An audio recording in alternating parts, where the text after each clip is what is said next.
Hello, it's Kyle Stallones. It's March 6, 2024. We're here at the Tomball Museum Center, and we're here today to interview Mr. Marvin Osgood and his wife Gladys Osgood.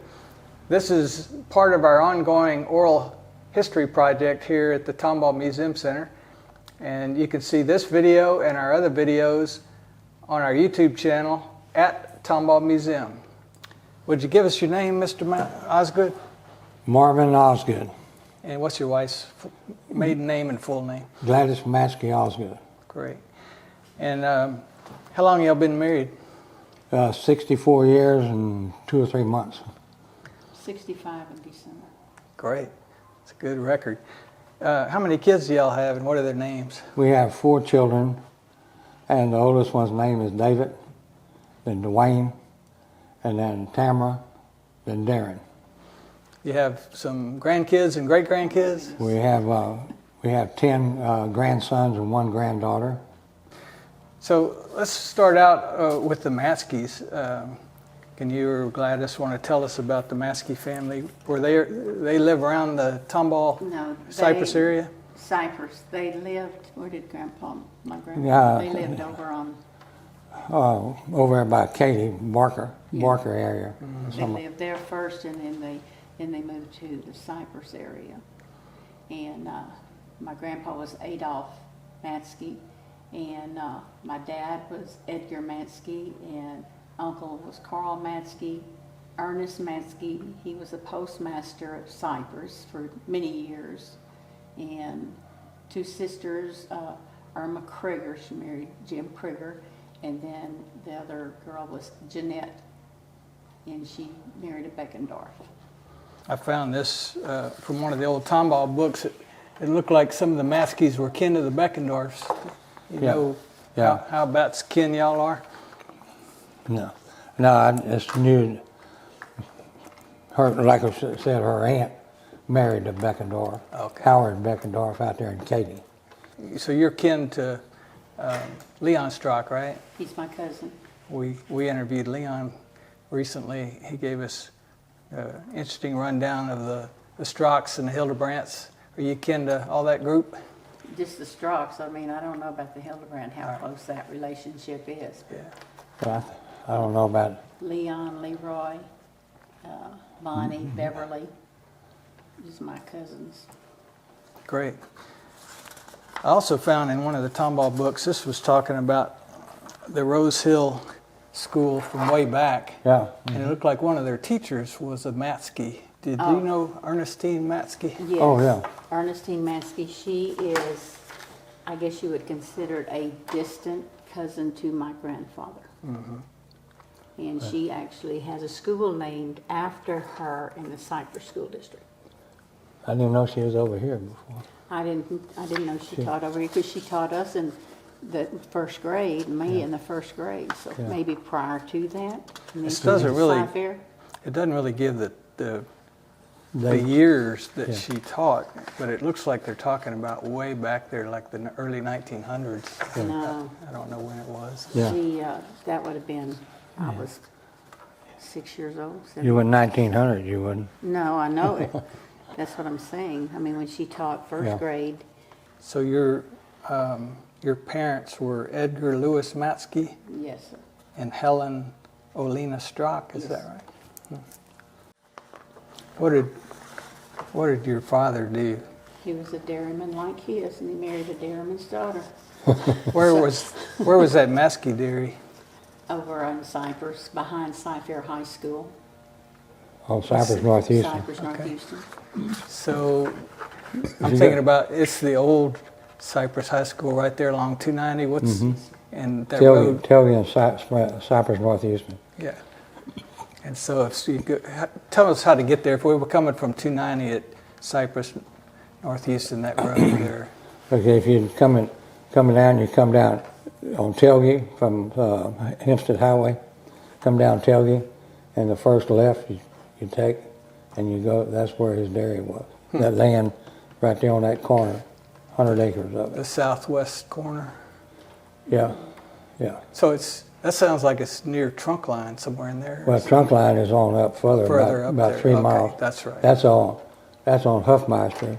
When you go up Tailgate, you have to take a kind of a little jog there, and then you're on Huffmeister. Okay. The roads used to cross, but they don't do that anymore. All right. Did you grow up working in the dairy? No. No. I heard that was pretty rough work. My mom cleaned like the dairy barn, but other than that, she didn't, milk cows or anything. My dad did that. Okay. And my grandpa, Adolph Maskey, actually, him and my dad started that dairy together, but I don't know what year or anything. I was a baby, that's all I could say. Yeah. You know how many years they operated a dairy?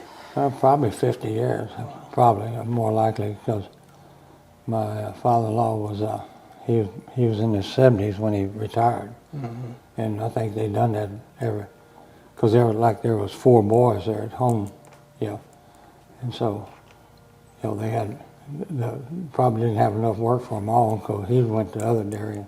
Mm-hmm. But I think they farmed some too. I'm not real sure about the farming, but I knew they had a dairy all the time. And what was the other dairy that y'all mentioned? Ours. Osgood Yeah. Dairy. Yeah. Where was that one located? Huffmeister Road, where we live at right now. Where is that? Over on Huffmeister, and just like I said, down from Tin Hall, where Tin Hall used to be. All right. About a half a mile. My dad moved out there in 46, and we all moved out there in 1946, and he ran the dairy from then till 1976. That's when he passed away. And my mother sold the dairy, and we had a chicken farm as well. So let's back up a little bit on the Osgood side. What was your dad's name? Gus Benton, And your mom's name? Lorena Marie Sarah Osgood. Scherer? Yeah. It's Scherer? Mm-hmm. And that's an old Tomball name, right? Yes, sir. All right. They lived in Rose Hill. And it looked like in the 1930 census and again in the 1940 census that the Osgoods were living in Houston. Is that where you were born? Yes, sir. And y'all moved out here in 1946. Yeah, good. I was born in 38. And that was, was that before you graduated? Where'd you go to school? Cy-Fair. Yeah. Yeah, I moved out there when I was 8 years old. I graduated in 56 from Cy-Fair. How did y'all meet? Well, we just knew each other. I seen her when she was a whole lot younger and everything. And I mean, back then, you knew everybody. We met before that, but Rippers, I know your uncle owned it too. Well, I know before, but you wasn't up there then. No. I think Bammel's owned a store. It used to be a store called Diamond Point Feed Store up there it wasn't a corner, it was right in the point of Telge and Huffmeister where they used to meet. My uncle built a store there in about 45 and called it Diamond Point Feed Store. And they sold groceries, beer and soda water and all that kind of, the first convenience store in Cypress. And years later, somebody else bought the store, and so I knew that her dad came up and drank beer at the store, so I would make an excuse to go up there and see her, so that's how we got acquainted. My dad loved to play dominoes. They had big domino games and played Moon and all that. I remember seeing a lot of the stories and the old photos around Tomball and Cypress both. Like the post office would have benches, and a lot of the stores had a little place where people could play dominoes or play cards or whatever, right? Yeah. They used to have a thing there in Old Klein's store that the old timers would sit on a bench. Had a big old bench there, and then the old timers would just sit on that bench and they just sit there and talk for a while. Then my father-in-law especially, he'd get up and go shopping then. All right. So I wanted to ask about the Scherer family. We talked about them briefly, and I found some information on them in these Tomball books. This was in, I think, Leslie Upchurch's book. That looks like the old house over there on Brown Road. Brown Road, Oh, yeah. we have pictures of that, don't we, in there somewhere? We might have. So it's still standing there, and I Yes, think, from what I heard, the Voorhees families lived in there for quite a while, but that used to be, was it Henry Shares? Yeah, Henry. That's my mother, grandma and grandpa. My great-grandpa, well, I think I understand it. I mean, this is what I was told, that he was the one that donated the cemetery to Salem Lutheran. That's what I heard too. There's My grandparents were chartered members of Salem Lutheran. so this said that 1869 he donated land for the Salem Lutheran Cemetery. Yeah. Yeah. Probably so. So it looked like a lot of that tract out there. This shows that the Spring Creek Park tract Yeah. was his also, Yeah, right? yeah, they owned all that land. So he had a pretty big chunk of land out Oh, there, yeah, right? yeah. So his house is just west of Spring Creek Park, just west of the Gloyers' Yeah. old mhm, house, yeah, right? Yeah, And then you go on around the corner and go up Lutheran Cemetery Road, and Yeah. the cemetery's up there. yeah, So I think all that land over there used Yeah. to be shares. yeah. What I've heard. Yeah.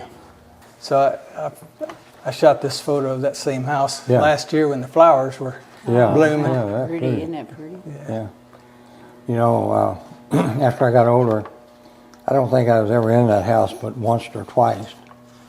And when I was younger, I thought that house was enormous. And it was so dark in there, you know, because they didn't have electricity, I don't even think back then. They had carbide lights. And I thought that, man, that house is so big. When I seen it, when I got older and seen it, man, that's a little house. Yeah. Yeah. Something I want to say about our family. Do you know Dwayne Osgood? No. He works for the city of Tomball.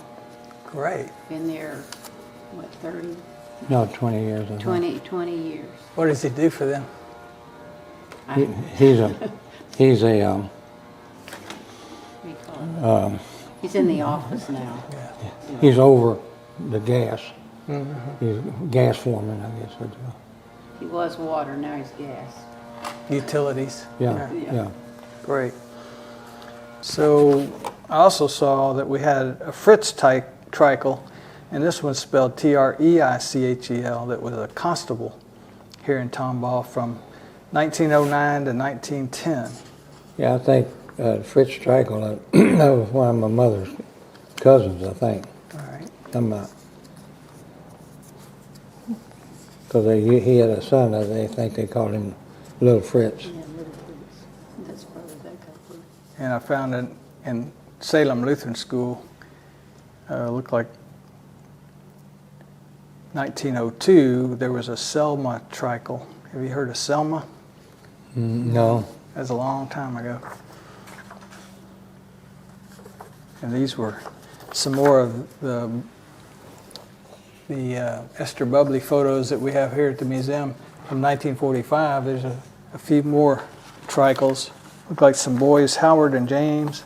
Oh, yes. Oh, and now that's my We go to cousin. church with them. Yeah. All right. They're- James, Howard has passed away, but James is still alive. Yeah. And how about Ewald? That's their daddy. Yeah. He's deceased too. And Marvin is there too. That's their other son. Oh, that's Howard and James. That's Oh, Howard my and goodness. James, and there's Marvin over here. So tell us about your experience growing up out there once y'all got to the Cypress area on the dairy. Well, to me, young boy, 8 years old, it was pretty interesting and pretty nice because I didn't have to worry about coming in or anything like that. So I just done what a kid would do, just play around.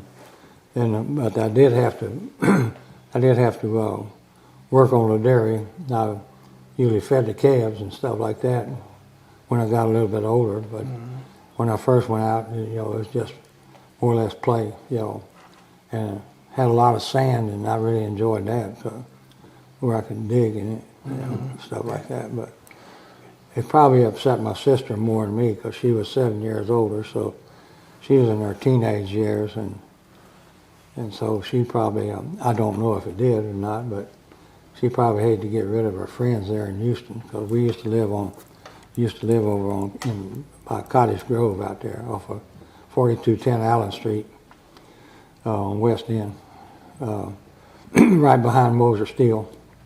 And so Whereabouts would a cross street be? Thompson Street, and then the other street would be Bonner.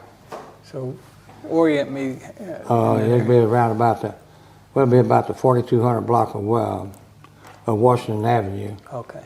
Washington Avenue was the main street, and but it's not there no more. That's all apartments. I went back over and looked, and everything is nothing but apartments. So Washington Avenue sort of starts downtown by that old post office, and it goes west out to... All the way out till he got to 290, and then it turned into 290. And how far out would this be, where y'all... From our house, Yeah, but how far out of downtown were y'all? Oh, well, we were, I would say, probably, middle of town down there, a couple of miles maybe. Mm-hmm. We was out on the west end side. You'd have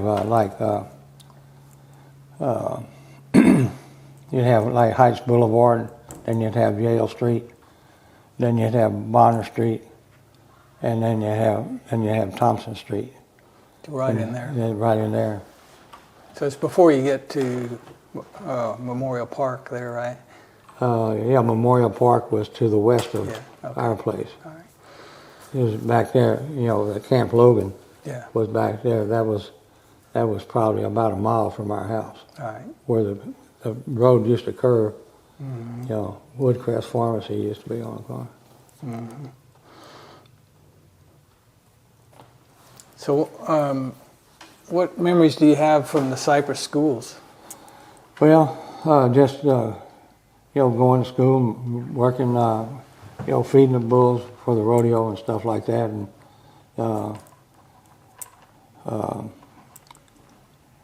just the first years, I had to get acquainted, and a new kid come to school, and I was a city boy, so they had to indoctrinate me, and I didn't know anybody, So. Yeah, sure. Then I met a guy, a boy that his name was Cleety Bell, and I chummed around with him most of my school life, my younger life, and then I think they moved away, and then I had other, few friends and stuff like that. But it was it's kind of a thing there, and when you went to Sci-Fair, that was the people from Cypress were farmers, and the people from Fairbanks, their parents were all worked for a company. So all the way out in Cypress was all truck farmers and dairy farmers and stuff like that. But so it's kind of a clash there sometimes. But I mean, it wasn't no fights or anything. It's just But then eventually, after all the years that we stayed together, everybody become good friends and stuff like that. So what year did you graduate there? 1956. What did you do after high school? Well, a whole lot of things. I didn't.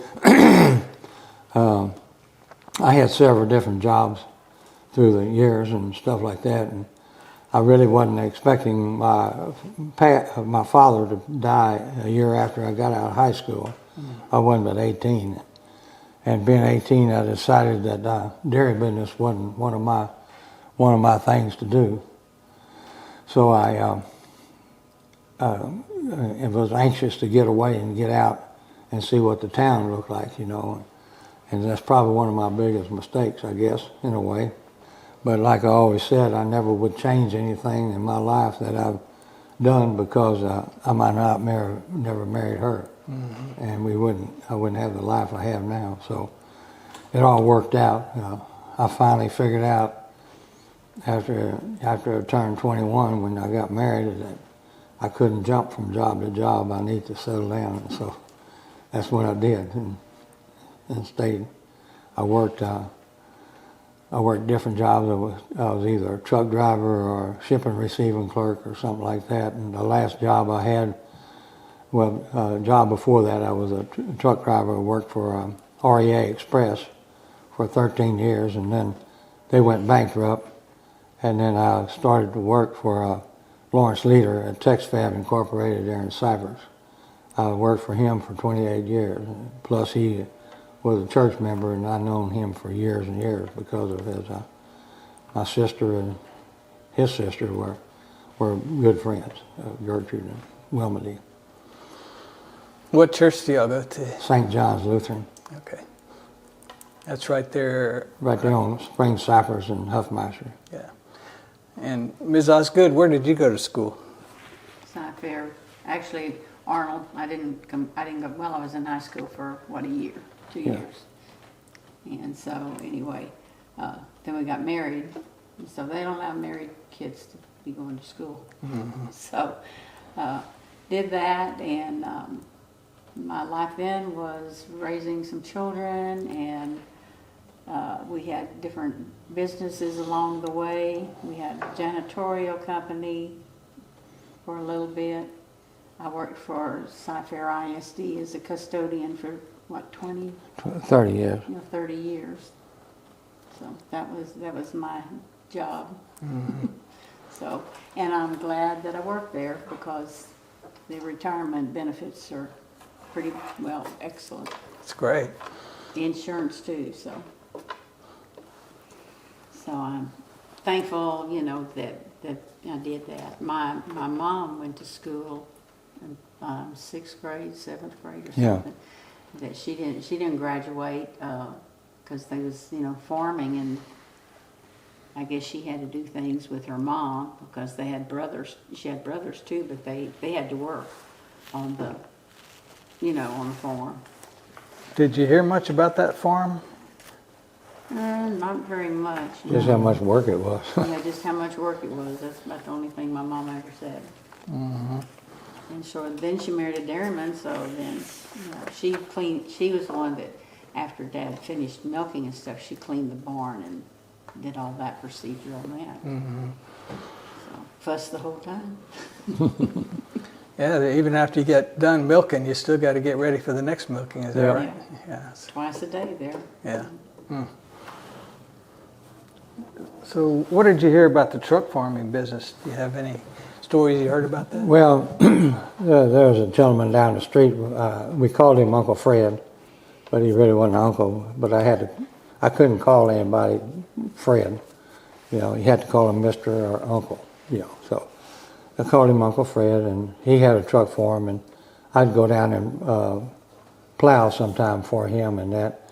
And I used to pick. Sometime we'd go down there, and my cousin and I would go down there and pick tomatoes, but he'd run us off because we knocked all of his tomatoes off. He paid us off and said, "Get out of here." That's detailed work, huh? Yeah. Well, there was prime tomatoes too, and Yeah. And so, me and my cousin was goofing around, and so we knocked them off. But yeah. Well, the Strocks were into truck farming too. Sounded like over on Root Road. Did you hear anything about that through the years? No. Okay.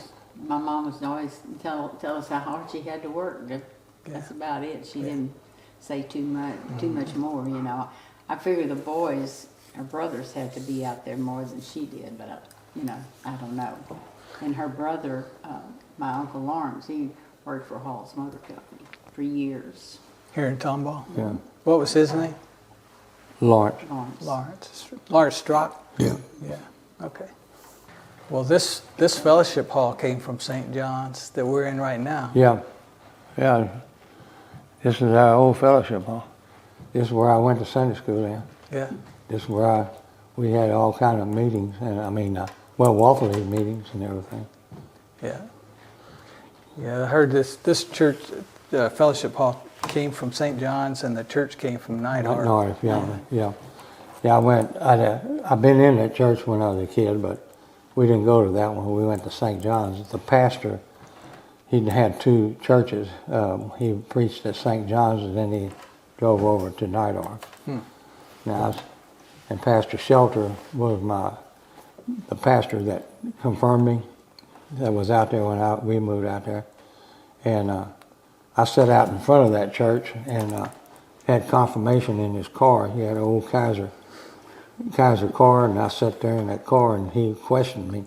But the only thing is, he questioned me the time I got in the car until he brought me back home. So I didn't just have an hour of it. I had the whole time, you know. So, anyway. So another thing I wanted to ask you about that Nydorf Church. There's a cemetery over there. The Fritchie Cemetery? is it called Fritchie Nydorf or Nydorf Fritchie? Well, they call it both. Okay.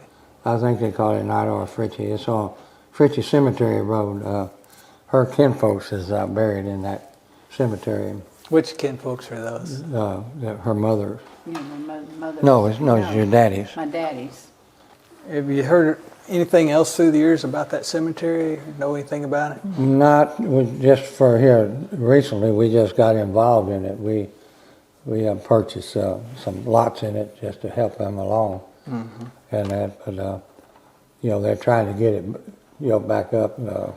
Roland Dossman, he's involved in it, so he's trying to get it, back up to where it would be more standard and be more presentable, which is pretty well now. They've done a lot of work in it, though. Looks better than the first time we went. They have to get people out there to with ground sensors or whatever they use, X-ray or whatever, to find out where graves were. And because the marking for the graves wasn't that good back then, or if they were marked, they might have been just marked with a wooden cross, and they just deteriorated. So Is that the Dossman that used to do taxidermy? Yeah, well, his brother does. Oh, okay. That's Lawrence, Lawrence Dossman, and then his brother is Roland. And I heard they live somewhere near where that Nydorf Church used to be. Yeah, well, I think I'm not sure, but I think it was their land. Okay. I don't know if their grandpa or I'm not real positive, but I think it was their grandpa or their dad donated that land because that's just adjacent to their property. Yeah. All right. Does your church over there in Cypress, do they have a cemetery out there? Yes, sir. It's over off of Finsky Road. All right. St. John's Lutheran Cemetery. By where the old church was. Is that right? Well, yeah, it's just down the street. It's on the Zahn land, Reiner Zahn's old land. Zahn? Is that? Yeah. Oh. When y'all would come over to Tomball, do you have any memories of any of the old stores or restaurants or anything about Tomball, the Tomball area? We used to come to the Christmas parades. We'd come over for that, or my dad would bring some of our children, over. They went to the drugstore and got something. Yeah, back then there used to be what they call a city cafe. I remember Probably that. where them pictures are taken from of the trifles that you just showed me. Yeah. Anyway, it was a city cafe, and that was everybody went there, to eat, because they didn't have hamburger places like they have now. Yeah, didn't have much choice back then. No, there was much choice, and it's always good food, because everybody was used to it, because it was just plain old home cooking. So that's where, I'm that, and then across the street from Wyoming Theater when Winona? Yeah. We went across the street, and I can't think of them people's name now, but they used to run it, and we'd go across there and after the show and get us some, ice cream or malt or soda water or something like that. There was a Ward's Pharmacy or a Kerr Pharmacy, do you remember? Ward's. I remember the Glorias. Yeah. Glorious. Yeah, he was down at one time. He was down. I think that's where the Wards used to be down. They were down at the other end of the street, and then he moved up this way. And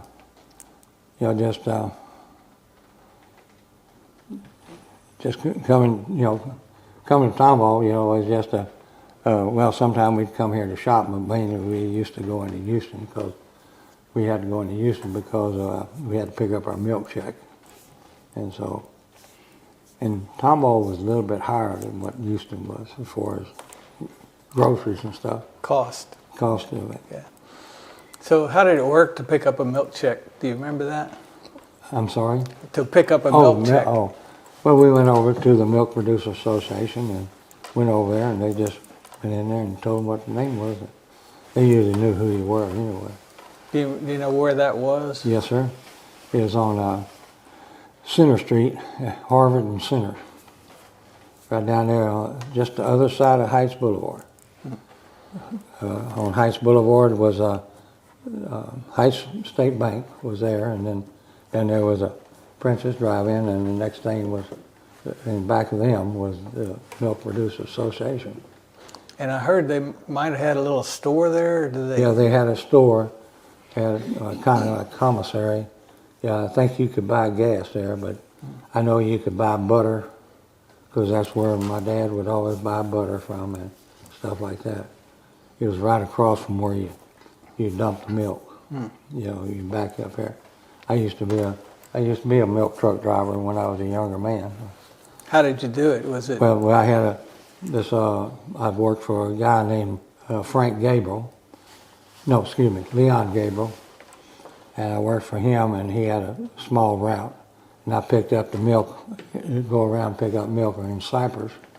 I had 6 or 7 customers or something like that. And then I'd drive down there, and I'd just put my cans on it. And each can had a number on it, so they knew who that was. So I've seen those cans. Is that the ones you had to pick up with 2 hands and sling it? 110 pounds. Wow. Yeah. That's pretty hard work back then. How did you load them? Just like that. Yeah. Just like you said. Yeah. Sometimes you have to double deck. But I did work for a guy that had to triple deck. I never could get it, so he let me go. I couldn't get them that high. What do you mean, going up three Three levels? high. Oh, goodness gracious. You had to, and you be sure, and you had to boom them down too. In other words, take a chain. They usually had a chain in there that was already measured to go across there, and so you could take a binder and put on it and boom them cans down where they wouldn't fall. So that's before you had a tank truck. You actually just threw the cans up there. Oh yeah. Wow. You had to put them in the refrigerator too, and the refrigerator is usually about that high, so you had to swing them up there and put them in the refrigerator. We did have a block and tackle in our barn, but me being young, I didn't want to waste the time of using that block and tackle. Took longer, huh? Yeah. Wow. Daddy had the tank already. Yeah, I worked for her dad after we got married. And so I worked for him, and he had a tank. He didn't have cans anymore. He did in the olden days, but modern technology. I know a lot of them put the vacuum milkers that went into a pipeline, and the pipeline would go into the tank. Is that the way his was? No. Okay. We had to pack it put it in the milk room. You had a dairy barn, and then you had a milk room, then you had a feed room. So all that was separated. His was, and you had to go out and go back in after you finished milking. So how would it work? Take us through from the time you brought a cow in. You take it in, usually wash them, with usually disinfect water, and then you take and put the milkers on, and then you wait for a while, and then you put the next cow. You had 3 milk machines, and you had 4 cows, so you had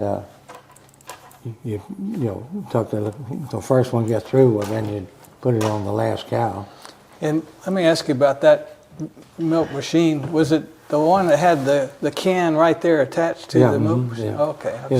It was a dealer valve, and they were your your dealer valve was a bucket, was a tall, about a 5-gallon bucket, and it's all vacuum, and so they had a top on it that you put a bale over it, and then it sealed it down, and then that created a vacuum in there because you had a vacuum pump was pumping in there, and then things would, you had a little lead weight on a petcock on the side of your stall, and that thing would do like that, and that would give you a pulsation. The machines would go up and down like that. And when they go up and down, when they go up, they squeeze, and when they go down, they squeeze it going down. They open, squeeze, open, squeeze. Okay. And ingenious. I guess every now and then you had to stop and dump the bucket. Well, probably most of the time you dump it probably every 2 cows because we had some cows that we had, but we would fill the bucket up. They would, yeah, but it was very few of them you had like that. Yeah. And where would you take to dump the bucket? Well, we'd dump it in a strainer in one of the milk cans, 110 pounds. And how did they keep the milk cool until the truck came to pick it up? We had a water cool refrigerator that had a water inside of it, and then it had coils going around the side of it to make them coils would freeze, and that would make it'd be around about 40 something degrees in there. You have to keep your milk at least 40 degrees. Was that your dad's dairy, or was this hers? My dad's dairy. Okay. He had like I said, he had a tank, and you just poured it in. You just poured it in a tank there. It had a strainer. All right. You had a strainer in there that had pads in there that would catch hair and dirt and. But he still milked the same way, but Yeah, they you still milk the same way. dump the cans into the tank. Yeah. Okay. Yeah, you toted or hauled the milk in there. After a while, you put a milking machine on, and then you might have had a bucket of milk there, and then when you got through with the machine on, well, then you go take it in there while we're milking it. And then after you do that, then you let another bunch of cows in, and time you get that one machine off, then you start on the other cows, started putting machines, the same process that you did. And how would you handle the feed back then? Well, we just had a bucket, went in there into the feed room, and or either out in there had some wet feed that we had out in the front, in the barn that we would put in the. We put like what we call a bait of feed in the stalls, stanchions, and then when the cow get in there, then we would put our regular feed in there. You put something really good that she liked first. Yeah. Yeah. Well, they liked the feed no matter what. Yeah. They liked the feed, and so they was gonna come to that. That's why they come home, Yeah. because they knew they got fed. So pretty much after the first time a cow did that, she knew where she was. Oh yeah, she knew where all that feed was coming from. I've heard a lot of herds had a lead cow. How did that work?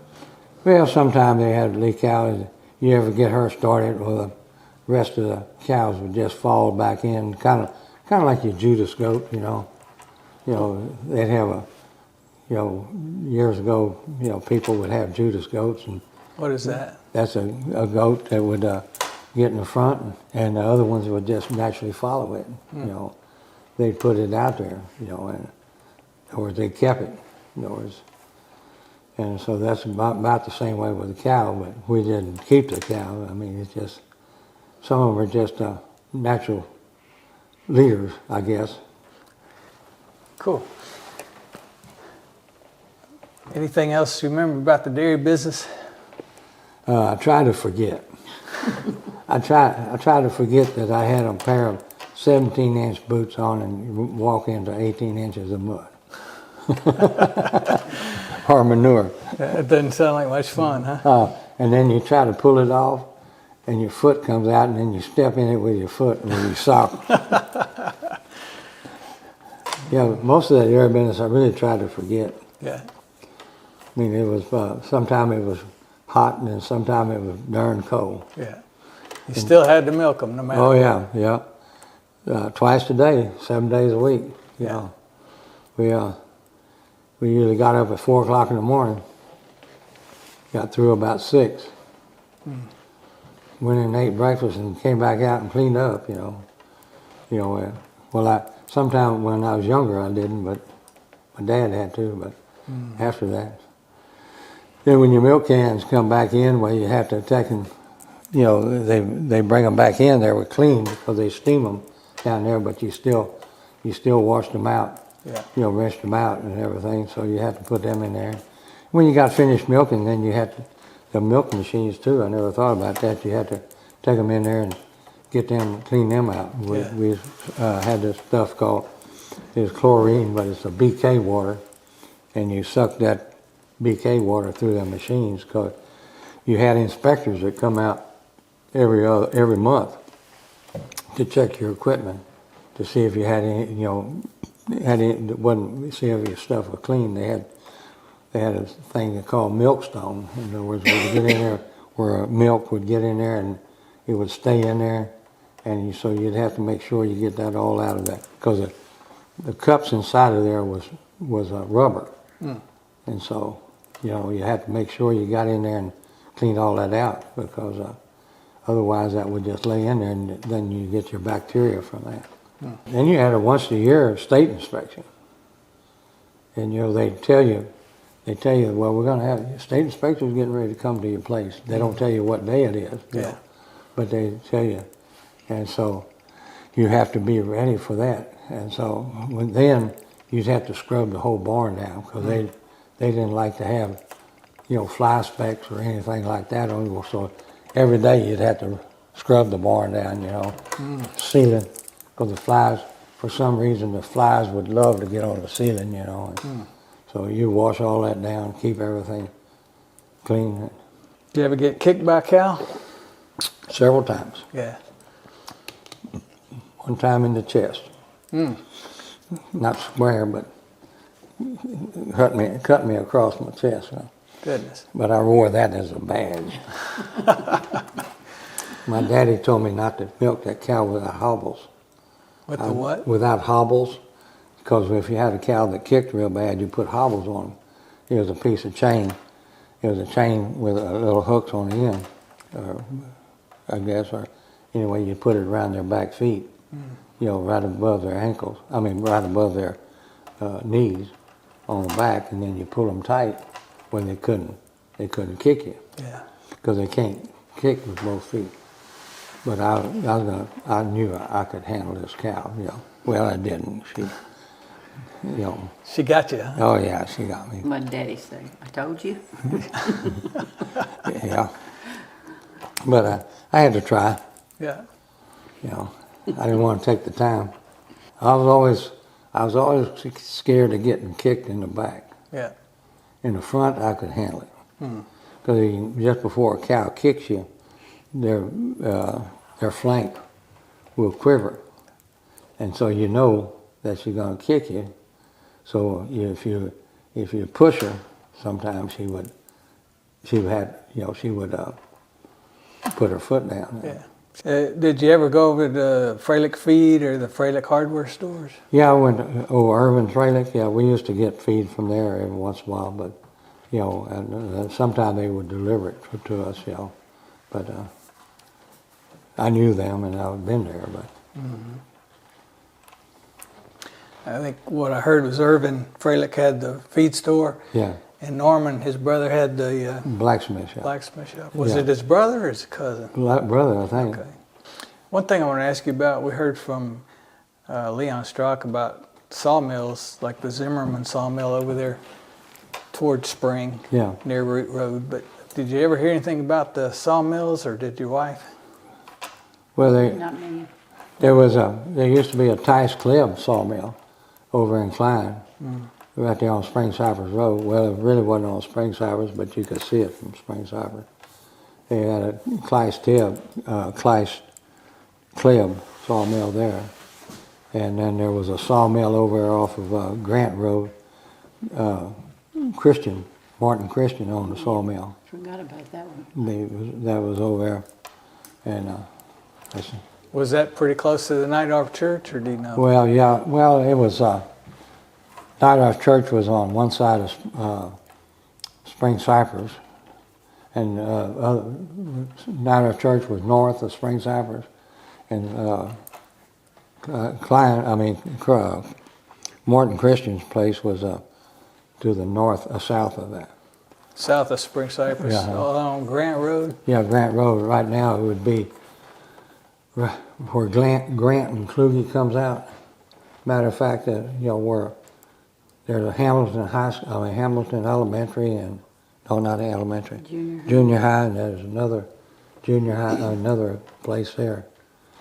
That's where the sawmill was. In fact, his cousin, their nephew, still owns land right there on Elridge and Grant Road, Martin land. Were there any sawmills over towards Cypress? No, that was the closest one. Because we would go over and we could pick up shavings for free.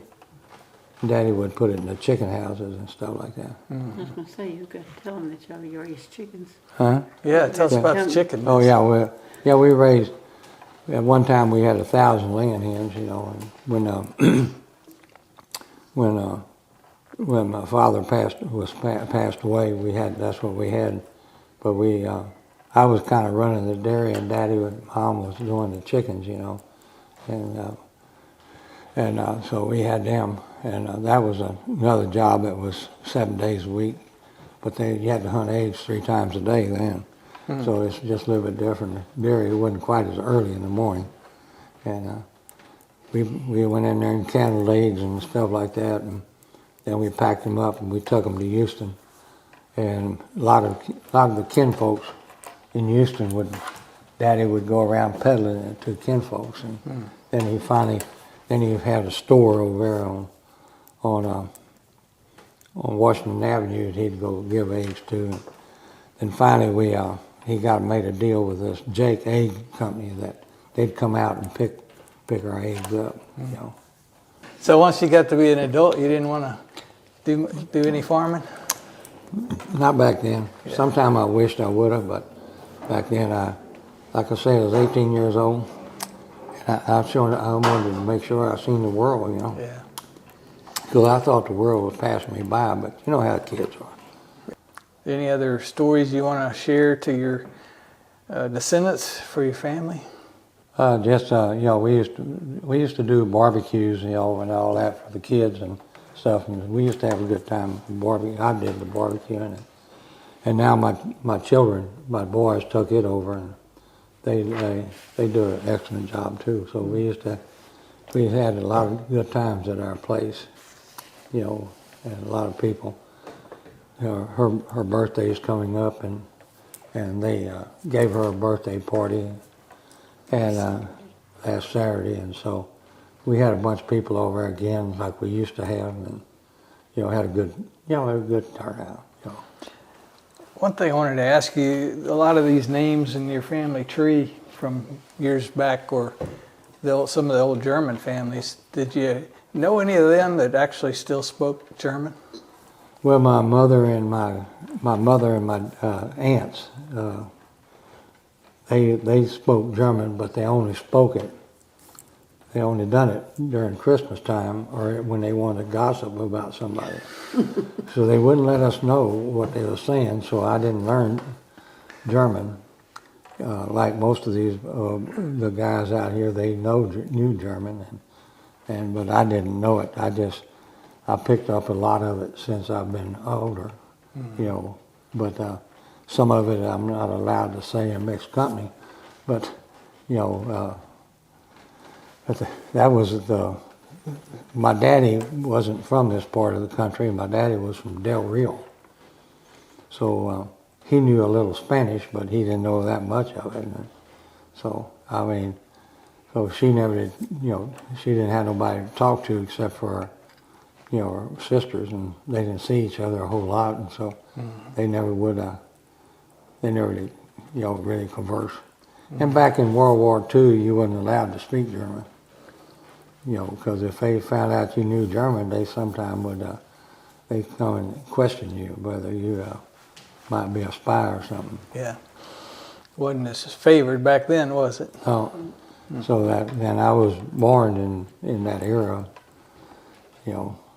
Just before we moved from Houston, I think the World War II ended back in '45, I think. Do you remember as a kid experience, what was the war like when you were living in Houston back then? I just remember every once in a while we'd have to turn our lights off. They'd have an air raid warning, and you'd have everybody was supposed to, douse their lights, and so we'd turn our lights off, and then I don't remember how they gave us the all clear, but there was some way they gave us the all clear that we could, turn our lights back on. But other than that, when we found out it was the end of war, I just remember one of my little buddies and I were out in the front yard banging on garbage can lids and stuff like that. But yeah, because I did have a cousin over there, T. Van Clem. He was in the service during that period, and we knew he was coming home then. And different things, like Mother said, that back then you couldn't get a toy truck made out of metal. They're all wood, All the metal was going to the war. Yeah. I think I was 10 years old when I first got my toy truck. I think I run the wheels off of it. And I liked that toy truck because I could go out there in the middle of Huffmaster Road and get in that sand, play in that sand with that toy truck. Because there wasn't nobody coming down Huffmaster Road. When we started dating in that, he'd race up and down some. My grandpa would stand out there and say, "That Osgood boy's going to kill himself yet." What'd you drive back then? 1957 Ford. Did it have a flathead V8 or what did it have? No, it was a V8. Yeah. A flathead. Nice. 289. There was only one way to drive. Fast. Yeah. That was a kind of roundy looking body on that car, right? Yeah, it was just a custom. It wasn't like a Fairlane 500 or anything. I couldn't afford a Fairlane 500, even though they weren't that high back like they are now. Yeah, that's what my grandpa would say that every time. Oh my goodness gracious. He was wishing. He was wishing. Well, we sure appreciate y'all coming and spending time with us today. We really enjoyed hearing your stories. We've enjoyed it. Well, thank you. And we enjoyed coming here and listening and things. I found out information that I didn't know.